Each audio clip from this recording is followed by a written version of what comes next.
Could you please share the current percentage of impact and evolution on your investment philosophy and approach between Graham and Dodds versus Philip Fisher, and comment on each, please?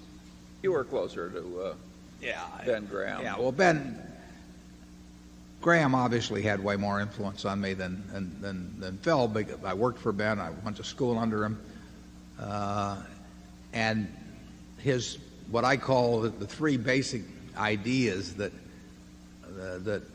underlie successful investing, which is to look at stocks as businesses and to have the proper attitude toward the market and to operate with a margin of safety, they all come straight from Graham. I didn't think of any of those. And Phil Fisher opened my eyes more to the idea of trying to find the wonderful business. Charlie did more of that than Phil did, actually, so you'd have to put Charlie. But Phil was espousing that entirely, and I read his books in the late 50s or early 60s. So, you know, I owe Phil a lot, but it doesn't compare to what I owe Graham, and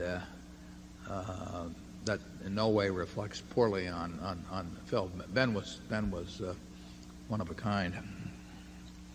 Sean?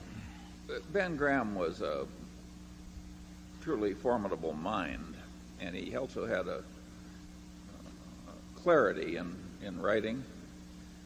And we've talked over and over again about the power of a few simple ideas thoroughly assimilated, and that happened with Graham's ideas. And by the way, Buffett was the best student Graham had in 30 years of teaching at Columbia.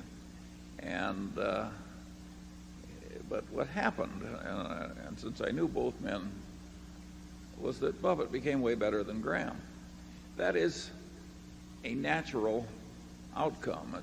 It's what Newton said. He said, if I've seen a little farther than other men, it's by standing on the shoulder of giants. And so Warren may have stood on Ben's shoulders, but he ended up seeing farther. And no doubt somebody will come along in due course and do a lot better than we have. I enjoyed making money more than Ben.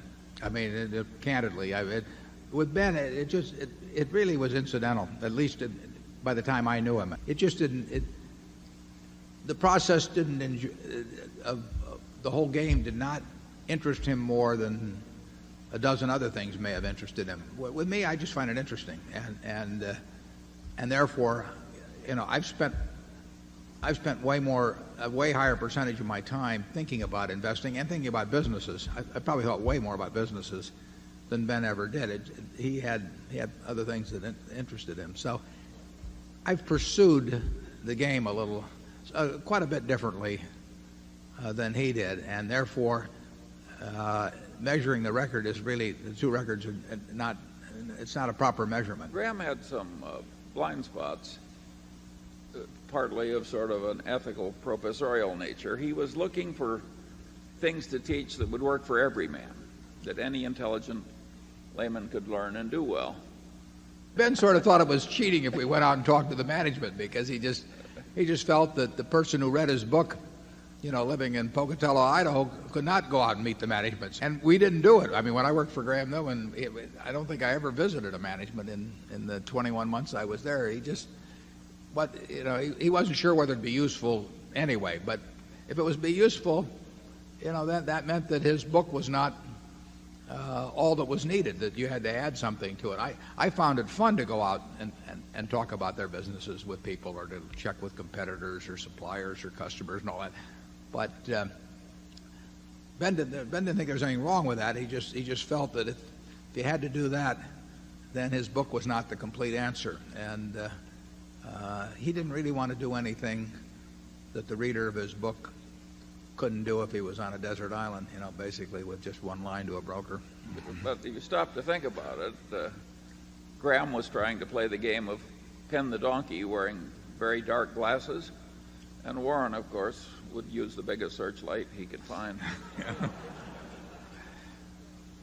And we still can't find any donkeys these days. Who, in your opinion, both of you, is the next Warren Buffett? Charlie? Who's the next Charlie Munger? Well, let's try that first. That's a more difficult question. There's not much demand.